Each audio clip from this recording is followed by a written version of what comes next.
What up, guys? How's it going? Midwest Brownway Chronicles, episode 9, take 3. How you guys doing? How's it been? Been a week since I last recorded. Again, like I told you guys last episode, I just got to be better about getting down here and being consistent. It is so tough to be consistent at the beginning, to know that not everybody's watching and everybody's going to see what I'm talking about. So do I keep going? Do I keep pushing? Do I put more effort in? Do I take that extra step? Yes. Yes, I do. Because I know that I want this. I know that I want to work for it. And I want you guys to hear what I'm saying. And I want to be able to speak back and talk to you guys whenever I can. So I'll be here. Hopefully more often than every other week. And it feels like I'm a little behind. I need to get a little farther. But we'll be here. So I just want to start out by saying my heart goes out to all the families in Texas with all the flooding that happened last week during 4th of July weekend. I have some friends and family down in Texas. Thankfully, they were safe, but they complained about it raining all weekend and not letting up. So I felt like it was going to be a lot of rain in Texas. I didn't think it'd get to this point of flooding and little girls and families and parents and moms and dads losing their lives. It's just not okay. It's really sad. And the worst part is that you can't prevent these kind of things. I was talking to my wife, and the saddest truth is, even if you had a warning, even if you knew, like, get out of there, there's where they were at when I was watching the news reports and where their campground was stationed, there was no getting out quick. There was no escape and make it safer. They were almost in a crater ready for water to just kind of come in. And that's just so sad. So my heart goes out to all those families. I'm so sorry for you guys' losses. I couldn't imagine losing loved ones when they're supposed to be having a great time and didn't get what they wanted. So my heart goes out to all of you. Um, on a lighter note, though, I'm really excited for Superman. I haven't talked about that too much. I am a comic book buff.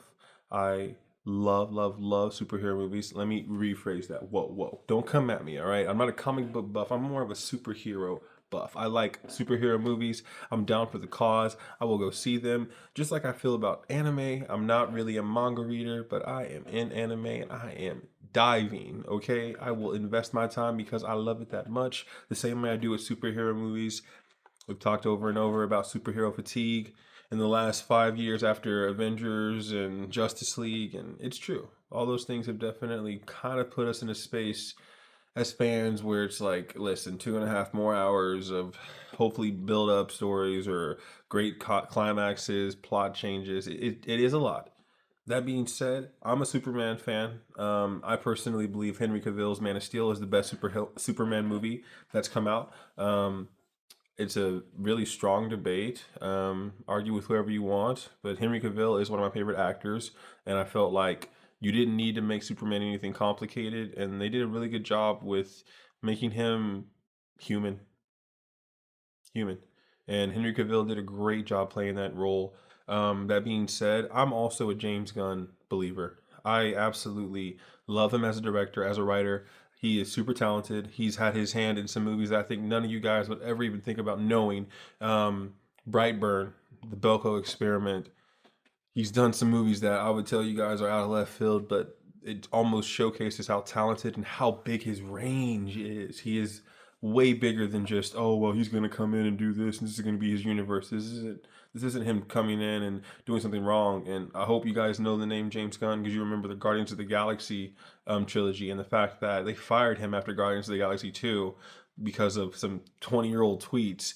And then before they made Guardians of the Galaxy 3, they rehired him because even Disney and their trillion-dollar company said, yeah, we can't have anybody else come into his trilogy. We kind of need him to finish it because he's that good. And also, another movie I'll give you guys, Suicide Squad. The one that came out originally in 2016 with Margot and Will Smith as Deadshot and a few other guys I really did like. Cara Delevingne as the Enchantress or whatever her name was. That movie was awful. I didn't even watch it in theaters. I knew it would be awful. I watched it like a year later and I saw them fighting tar monsters and rock monsters, and you saw the whole plot at the beginning of the movie in the first 30 minutes. Like, they made it way too choppy and they did way too much to make it way more than it needed to be. And so when James Gunn got a chance to redo it in 2021, I was excited. A lot of people were skeptical, like they are now, about Superman. Oh, I don't know. Well, he's only done Guardians of the Galaxy and a few other things. Guess what? That Suicide Squad, tenfold better. Better plotline, better story, better character build up. They just did wonderful. Idris Elba, Margot again in the movie, David Dalmatian as a polka dot guy whose powers are amazing, but he's just scared of his mom. Like they did so well with so many arcs, and that's why I look at you guys and say James Gunn is somebody who's going to take whatever the story is and put it on its head. He's not going to let you think, okay, Superman, yeah, he was born on Krypton, yeah, he's going to come here and live in Kansas, and it's just going to be a basic. No, I think they're going to do something completely different. James Gunn has shown me more and more that what you think you're going to walk into is not what you're going to walk into. And me and a couple of my best friends are going to go see it tomorrow. I'm so excited. I'm going to give you guys my review on my next episode. I can't wait to tell you guys what I think about it. I'm really hoping I have really rave reviews, and if I don't, you'll hear it here. So I'm looking forward to that. At the end of this month, we have Fantastic Four reboot coming out. That one, I don't know. That one, looking at you guys, I kind of say I'm hopeful, a little skeptical, because I was really hopeful for 2015's Fantastic Four. And anybody who's watching this and knows what that movie was like knows that movie was awful. Knows that movie had no plot line. I can respect Miles Teller and Michael B. Jordan and Kate Mara for trying to do something with that movie. It was not good. It was not good. 15% on Rotten Tomatoes to this day, not good, okay? You don't get to say there's a plot in that movie. It made no sense. To meet the villain and him be gone in the same sentence, they did way too many choppy things. And I felt like they thought at that time Marvel got a little cocky and said, well, because we can just throw the name Marvel on it, and at this point we're in our window with Captain America and Iron Man and all them, we'll do fine. They learned the hard way. That's not true. Put more effort into that movie. I do like the cast. I do love a lot of those actors. I absolutely am a Pascal fan. It's so wonderful his story in general, how he definitely started kind of at the bottom of the barrel, and in the last few years, Pedro has been in everything and then some. And I really think he'll do a great job as Mr. Fantastic. I really like. Is it Joseph? Yeah, I don't know his last name right now. The guy who plays the Human Torch from Stranger Things, and I recently saw him in Gladiator 2 when it came out at the end of last year. He's going to do amazing too. I think the cast is actually really wonderful. I know all the actors, I just don't know all their names. The only thing I'd say with Fantastic Four is don't work too hard to make it complicated. They're supposed to be in their own space in Marvel. Make it a really good movie for them. So I'm excited for those. Superman needs to be worth it. I really hope it is. Fantastic Four, do whatever you need to do to make it good enough. We shall see how it's going to go. I'm holding out hope, and I really hope it's enjoyable. So I was at work today, and I saw a random post that Klay Thompson is dating Megan Thee Stallion. I'm a diehard Warriors fan, so my affection and my affinity for Klay Thompson is never going to stop. I personally believe he is the second greatest shooter of all time, next to Steph Curry. And I say shooter. Don't come at me about player, and no, pure shooter. He may have lost his stroke, not as good as it used to be. Klay Thompson could shoot over and shoot in front of, shoot through anyone. I love Steph Curry definitively. I love Klay Thompson definitively. Those and Draymond Green, even if he's controversial, are the three players that essentially made me love my team more than I already did. So I'm actually pretty proud of him for getting Megan Thee Stallion. Like, let's not play ourselves. Like, Megan Thee Stallion isn't some bad as, fine as baddie. She is gorgeous, long legs. Take my life. It don't matter. It's Megan Thee Stallion. Okay, proud of him. I hope it's not for press. I hope we don't get some conversations where look at his playing time, or hey, he's got Megan Thee Stallion. Enjoy that, okay? Let's keep the drama away from it. Make it Instagram official, but keep to yourselves. Have a great time, Klay. He's already a really chill guy from what I've learned when he was with the Warriors. Now he's with the Dallas Mavericks, so I don't get to cheer for him anymore, but I still will a little bit as long as he's not playing my Warriors. But I'm just proud. That's a moment where it's like, it doesn't need to make headlines, but tell me why it's the first thing I saw on Bleacher Report. And I'm pretty sure it's on ESPN right now, too. So that also tells you that we're definitely in the down season for sports, because Wimbledon's almost over. Talked to you guys last week about Arena Sabalenka and Ben Shelton. and Taylor Fritz and a lot of my people that I like. Well, Arena lost to an American woman, Amanda Anisimova. She's amazing. I also just saw her get basically obliterated 6-0, 6-0 against Iga Swiatek from Poland, who is already a five-time champion. So this is her sixth championship. She is now 6-0 in major slams. Amanda, I felt horrible watching it, but I know that that's one of those moments, either it motivates you or it just crushes you, and hopefully it crushes you for a second and motivates you after. So she took out Arena in 3 sets. It was a very good match. I'm a really big fan of Arena Sabalenka, but I feel like her emotions get the best of her sometimes. She's just got to step back, breathe. Remember, there's a reason she's the number one in the world, and she could win a lot more matches. But I think sometimes her emotions take over, and she doesn't really care about what she can feel and what she knows she's capable of doing. It's just kind of now during the headlights, I'm frustrated. This is all I can think of, and nothing else matters. So hopefully she gets over that. Our American boys, Ben Shelton, got to the quarterfinals. He played Yannick Sinner, the Italian number one in the world, who had some doping issues and other things, but don't deny that he's the number one in the world for a reason. He plays a perfect game, a damn near perfect game if he didn't have to play one Carlos Alcaraz, who plays a perfecter game. Um, Ben ran into Yannick in the quarterfinals, and he lost in 3 straight sets. Because in women's tennis, it's best 2 out of 3 sets, and in men's, it's best 3 out of 5. In the majors, if you play like an amateur tournament or something else like that, it's always best 2 out of 3, men and women. But in majors, best 3 out of 5 for men, best 2 out of 3 for women. Um, but Ben Shelton, he made it to the quarterfinals, his first quarterfinal at Wimbledon, which is a great step in the right direction for a young, up and coming. He's going to be really good, guys. You don't got to care about tennis when I talk about it, but understand that I'm saying Ben Shelton from America will be a top 5 tennis player for the next 10 to 15 years. He is that talented. He's got some things that a lot of players do not have: the finesse, the shots, the power, the selection. He's going to be really great. He's just got to figure out how to beat two of the greatest that are already doing it in Carlos Alcaraz and Yannick Sinner. Um, but he looked absolutely outmatched in that quarterfinal, and that's okay. You move on, you learn, you kind of adapt.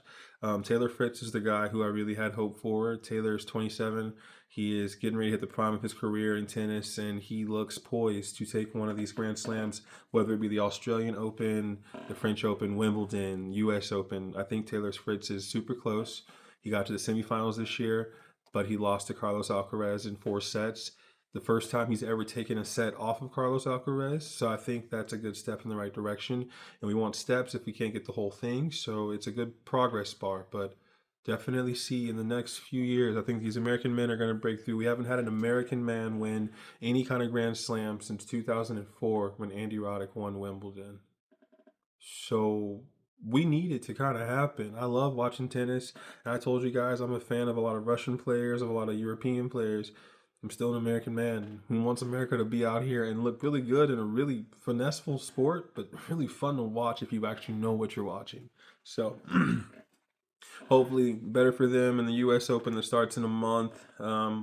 I'm really excited about that. But then, football season comes back, so I'm excited for that too. NBA Summer League's going on right now. I don't really care for Summer League, just like I don't care for preseason or exhibition games. But I am watching Cooper Flag, the number one overall pick. He is going to be a star. I will say it right here. We can talk about him being white or being black. I don't care. That white boy is going to be a star. Absolutely. He's got the intangibles, he's got the prowess, and he's got the selection of his hand. I just feel like dribble, steal, rebound, block, shoot, pass. He's very talented. First game he had 11 points. Second game he has 31. But in the first game he got the dub. In the second game he got the L. And he'd tell you that he'd rather have the dub than the L and all the points. But this is the NBA. This is fandom. Of course, we want to see a 30-point game. It's also Summer League. But I think Cooper Flag is what we think he's going to be, number one overall pick. And he's going to be super talented. So I'm looking forward to seeing him blossom, especially considering he's going to have Kyrie Irving when he comes back from his injury and Anthony Davis when he comes back from his injury. And those are two pretty good players to have help you adjust to the NBA and the speed and the toughness and intensity. So I think he'll be just fine. I think he'll be really fun to watch. But yeah, back to the NFL season. My Dolphins, I have hope more and more. There's something weird about I used to love ESPN. I used to watch it all the time. I can't watch ESPN or Fox Sports during the summer because for some reason the Miami Dolphins always come out of the blue. Like there's something to talk about. There's something we did wrong. Teams trade for players and do a lot of things, and yet somehow the Dolphins are always in the conversation. And I don't like it. So I stay away from a lot of media about my team during the summer and hope when we get to August and September we can finally show what we're worth. And something about this year feels like it's going to be different. So I'm looking forward to it. I think that just like I felt with my Warriors 10 years ago, it felt like even if everybody wants to count us out, something feels like we have each other's back and we can do this. Um, Music recommendations. So out of left field for me, but I've started to give it a chance. Sleep Token, alternative rock, punk, steam, scream, all of it amazing, is what I'm gonna say. Sleep Token, even in Arcadia, it's amazing. It's amazing. I'm not a man who listens to scream. I don't even like calling it screamo. It's just like It's just like drops and rageful, and yeah, they scream sometimes, and they got beautiful melodies. And honestly, give it a chance if you really do want to see alternative and you like a little bit of rock, a little bit of synths, a little bit of funk in there. Sleep Token, even in Arcadia. And then for my R&B pop lovers, I found this woman. Her name is K1, but how she spells it is KWN. I thought it was Quan. It's actually K1. And the name of the album is With All Due Respect. I couldn't tell you guys what song I love the most. I could just tell you that press play. You'll find one. Press play. It's worth it. It's too good. Too good. So again, Sleep Token, even in Arcadia, K1, With All Due Respect. Give those two a chance. Well, give one or the other a chance because both of them are going to be completely different. So give them a chance. My last thing for my little motivational conversation, you guys need to go visit other places. I don't care where you live. I don't care where you're watching this.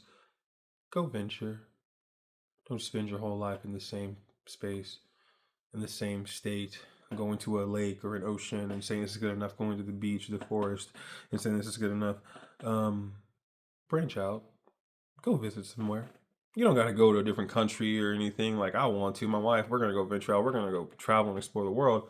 You don't got to do all that, but go like smile somewhere else. Go to Hawaii, go to Alaska and hang out in an igloo. Go see the Northern Lights. Go to New York and see the Statue of Liberty. Just don't be afraid to go out and actually adventure and see what the world's like. It's worth it.